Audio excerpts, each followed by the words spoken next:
a few minutes and try to provide a little insight on the procedure that Amira had done last Thursday. It's Monday today, and so it's been a couple of days, and on Thursday, our daughter, who's 27 months old, went in to have a procedure called glass ionomer strip crowns.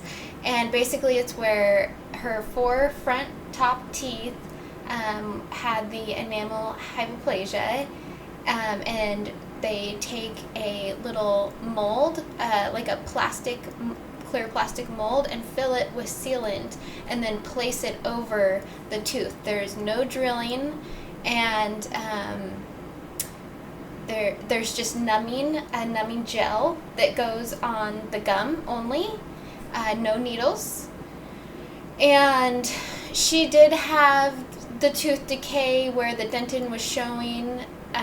Dr. Amy is who we went to, Dr. Amy Albright, and she explained that she would need to scrape a little bit of the dentin with kind of like a scoop tool, but she didn't need to remove it all. Only there's 2 types of dentin, she was explaining, where once the dentin gets exposed on the tooth, it's sort of leathery in texture, she explained, but once it starts decaying, then it becomes very soft. And so she just needed to be able to get a little bit of that off, but nothing invasive at all. And she did forewarn us in our initial consult, because the way that she runs her office is that you have to meet with her first and have a consult. She will not do any sort of treatment that day. And then when you meet with her, she did want to take x-rays. That was the first time we had done x-rays, and she explained that she just needed to make sure that there was no infection in the root, which is not something that I even thought of, and so I was grateful that that came up and we were informed about it, and luckily there was none. She also said that the other thing that she was needing to look for was to make sure that the decay wasn't all the way to the root. She explained that it could be a possibility that once she got in there and needed to get rid of a little bit of the decay, that if it were all the way to the root, then the tooth would need to be removed. However, after viewing her x-rays and then visually looking at her teeth, she said that it was highly unlikely that that would happen, and that she could see that the decay in her eyes wasn't as severe, even though it looked very severe to myself. The top 4 teeth, there was no enamel on the backside, 0. It was gone. And so that's something that we were very worried about. I will add, though, because I know I mentioned that there's no drilling, and so technically drilling is not necessary. They don't need to go in like normal traditional caps and crowns where the child's put under anesthesia. They drill the tooth all the way down to basically a nub, because they need to remove any sort of decay, and then they place the cap or crown over it. In this case, that's not necessary. They don't need to do that. She said that she would just lightly, scrape a little bit off, and that was it.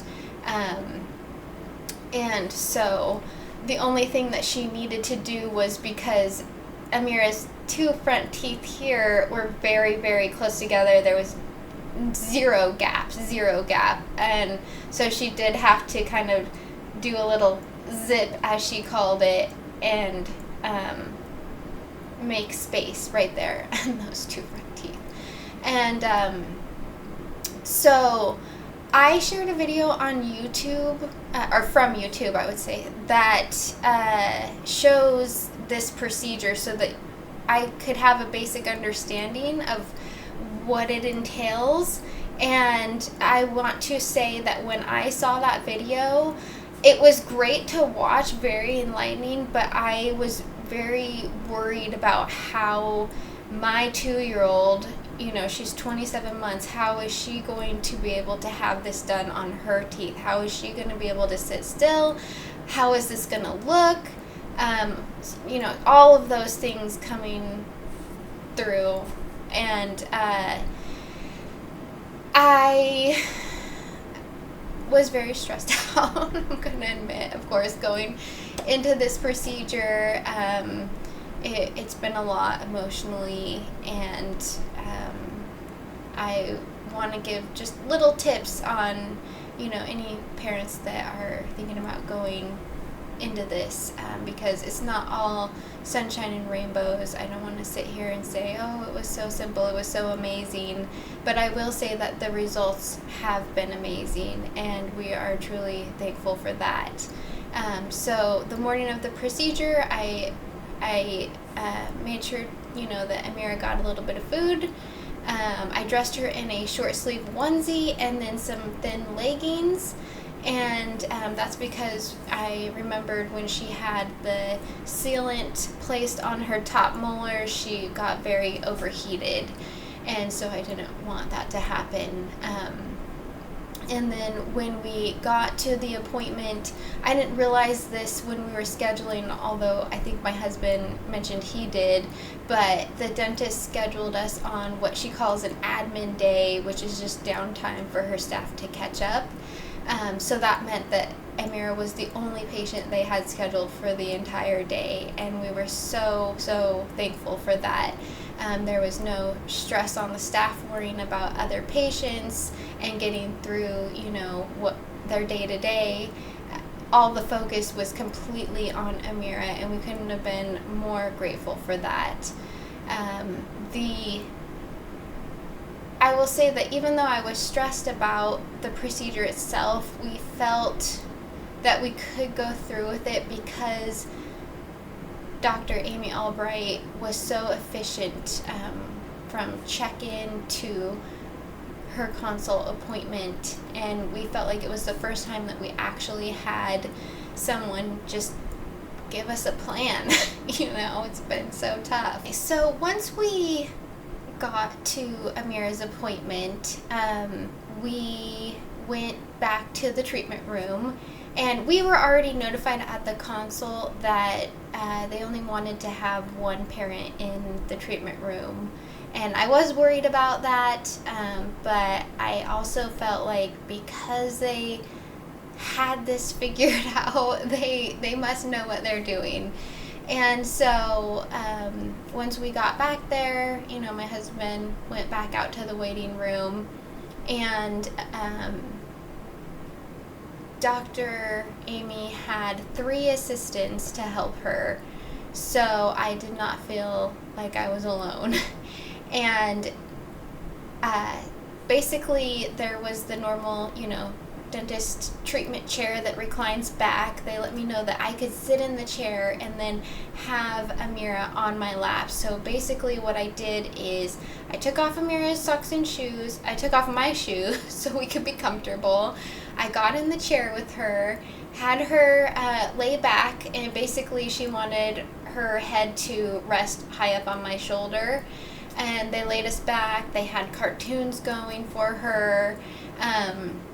I'm making this sound all amazing, and it was, but at the same time, Amira was not okay. As soon as we started going back to the exam room, she was upset. And so even just me getting in the chair and having her on my lap, she was upset.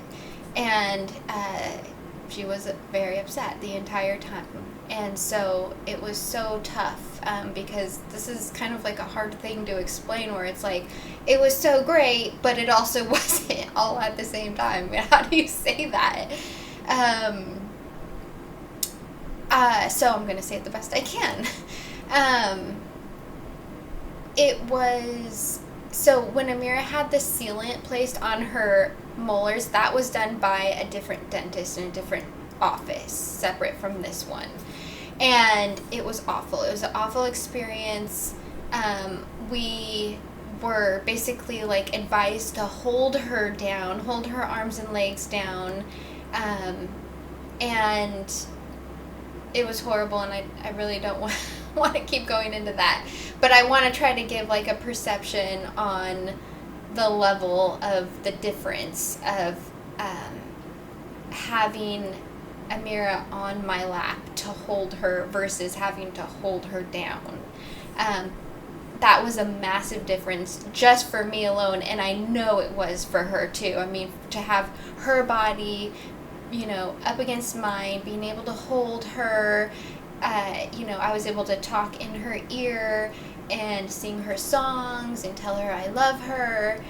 Everything that I could do as a mother to comfort her, I was able to do that. And so that was huge. And then, so basically, they get us in the chair. Amira's upset. She's already crying. They have the laughing gas, nitrous oxide, that goes over the nose. She's completely uncooperative, of course. We knew. This is not a surprise. I knew that this would be the case. She doesn't understand what's going on. And, they knew too. The staff knew. Of course, Dr. Amy knew that nobody's surprised by this. If you have a dentist and staff that has done this on this age, they are aware that this is how it's going to be and this is how it's going to go. And they're prepared for it, which was like night and day difference from the other office that we had been to. And they worked so efficiently and effectively together. It was absolutely amazing. I come from a medical background. I understand the process, and I had told my husband that when we had the sealant placed at a different office. I told my husband, I have worked in the medical field. This was not an efficient process, and I know that they were just trying to help and do what they could, but it was obvious that they weren't equipped to deal with this age. So anyhow, back to the procedure. We are in the chair. We're trying to do the laughing gas. So basically with the laughing gas, it has to essentially, she has to be breathing it in for it to actually be effective. As soon as the mask is off, it's the effects go away very, very quickly. It's just it's not intimidating. It goes over the nose. That's it. So we worked with her for a few minutes to just let her try to breathe it in, even though she was crying the whole time. They also tried to kind of put it over her mouth area, since that's where she was mainly, breathing in air. And then they were patient. And after a few minutes, Dr. Amy said, okay, I think that, this is the level of effect that this is going to have on her. And she was still very much crying. But the difference, though, I very much, in my opinion, recommend still doing the laughing gas, because when we had to go through it without it, it took my husband and I both everything to have to hold her down and hold her still. She fought with everything in her, and that was so traumatizing for us as well. And so with the laughing gas, her body was able to relax, even though it wasn't completely relaxed 100%. That's okay. She did get something. It did take an edge off, and that was good for us. So anyhow, Dr. Amy asked, are you okay with proceeding? Do you want to still do this? And that was so amazing for her to sit there and ask that. She was very empathetic to the situation and just wanted to make sure that me as a mother, I'm okay with proceeding. And of course I said yes, I understand, and explained to her the difference and that this is helping. So they started to proceed. I'm in the chair, she's leaning against me, I'm holding her, but I'm not having to forcefully hold her. I have my arms wrapped around her. She is, I call her a monkey. She uses those legs. So she was moving them around, and that was another thing where it was like, okay, it's nice I took my shoes off. I was kind of able to help, put her little legs in between my legs to help kind of keep her still, but not forcefully, just gently, I would say. And at one point during the procedure, I did have to kind of put my hand on her forehead just to help with everybody and to help keep her still. She cried the whole time. It was heartbreaking. There's just no way around it. But the thing for me was that the staff worked so efficiently that there was not one moment during the procedure that I felt frustrated or concerned or worried or wondered, like, why is this taking so long? What's happening? It was so smooth. And that was huge for me. And not something that, I had experience with the other office. And, you could tell that the staff worked very well together, and they had a plan, and it was all figured out before we walked into that treatment room. And so I was super grateful. My husband said the procedure lasted about 25 minutes total, and as soon as we were done, Dr. Amy ran out of the treatment room to go grab my husband and get him stickers and bring him in. And as soon as we got to sit up, I was instantly already able to love her and give her lots of kisses. And they asked us, of course, but pulled out a popsicle, and she was instant smiles. The popsicle was a game changer. And she recovered very, very quickly. When we had the sealant placed, it took her a week to recover. She was so upset. She didn't want to have anything to do with anybody but me. She would not allow, we have a 13-year-old, and she would not allow her big sister to even come near her, and which was, of course, breaking her big sister's heart. But she was able to eventually get her to play and heal, and so that was great. But anyhow, so the recovery was much quicker. Dr. Amy did say that she recommended having her alternate between Motrin and Tylenol because when you place the strip crowns, you do have to kind of push them up under the gums, and so there was going to be some soreness there. But honestly, my husband, while we were there, left and went and got some Motrin. We do try to not give Tylenol because of the effects that it does have on developing brain. But of course, in this kind of situation, we wanted her to be comfortable as well. So while I had Amira and Dr. Amy was telling us this, Amira wanted to get some comfort by nursing, and Dr. Amy picked up on that, and she instantly offered for me and Amira to go into her baby room, which is a nice open big room. All of these other dentists, we were like put in a little closet, I tell you.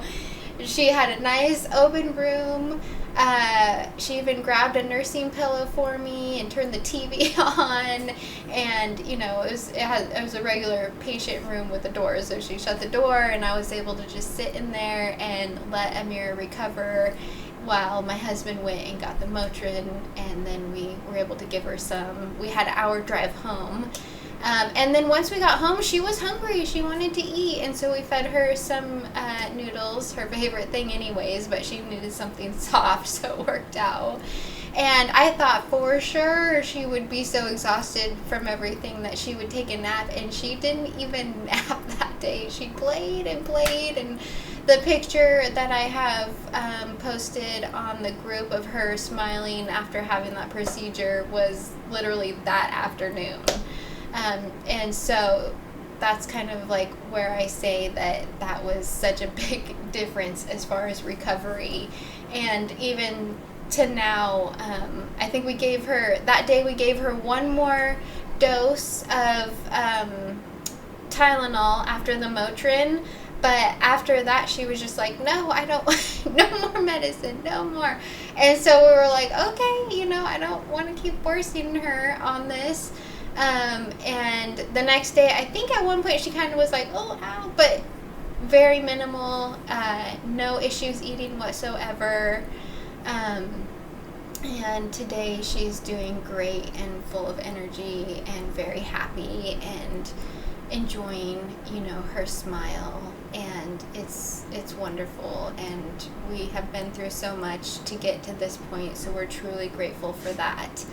The goal is that these strip crowns will last her, honestly, we're hopeful that they'll last her until her teeth are ready to fall out on their own, before her adult teeth come in. But our worst case scenario thinking is that they will at least last, until she's hopefully around 4. Some of the dentist was like, well, if it could last until she does, in case she does need to have crowns placed under general anesthesia, that's kind of like their thought process. But my husband and I, our thought process is like, well, if these last even until she's a year from now, 3 or 4 even, that if something were to happen that the, one of the strip crowns wasn't holding up, so to speak, that she could just have the same thing done again, and it would go a bit easier since she would be able to understand and be a little bit more cooperative. So it's interesting. With anything, it's not permanent. Even with crowns under general anesthesia, you can still have issues after the fact. So with this, that was the other thing that I was very grateful for, is because if there is an issue, we don't have to put her under again to have it corrected. And she did say that to be careful not to let her bite into, hard things like an apple, for example, because the pressure of that can, disrupt the crowns. And that's, of course, even with regular under general anesthesia crowns, you don't want to do something like that. So we understood that. We can still feed her an apple, but just cut it up into bite-sized pieces. They do start out with those plastic molds left on, a very minimum of 2 days, but ideally a week. And technically they could come off at home, but there is a special tool, she said, so if we needed to bring her in, she could remove them. And overall, the procedure was $2,500, so that was a lot, less than general anesthesia, I can say. So it's been tough, and my husband and I have been through a lot trying to navigate this and figure it out, and I want to share this because I want to help give parents better insight on what truly their options are, so that way they can make the best informed decision and not feel limited, because they're just, for some reason, this information isn't out there, and I just don't understand why. In fact, I did get to have a little bit of a conversation with Dr. Amy about that, and she had no idea. She was completely blown away. I told her I made a Facebook group and everything, and she said she didn't understand, because this is something that every pediatric dentist should be learning in basic dental school. And so she was very surprised, and she was so modest, because I explained to her obviously how amazing her and her staff were, and she just didn't. I get that these dentists aren't going into other dentists' office and truly seeing, how their flow is per se, but it even just her office alone was more like a doctor's office, more like a professional office with real doors on them, I will add. Some of these offices we've been to, it's like one giant open room with all these beds aligned. There's no privacy. And, another one, it's like they had these sliding barn doors that didn't even close all the way. I'm like, what? What is this? So that's kind of like what stood out for me. It's like, this dentist is professional. She takes her profession seriously. She's well educated, and she was efficient, and she cared. She cares, and that was huge too. And if there's anything that I didn't cover, please feel free to ask. There's so many little details, and I just like to share them and try to help ease anybody else's experience with any of this. So thank you so much for watching this, and just know that we're all here to help each other.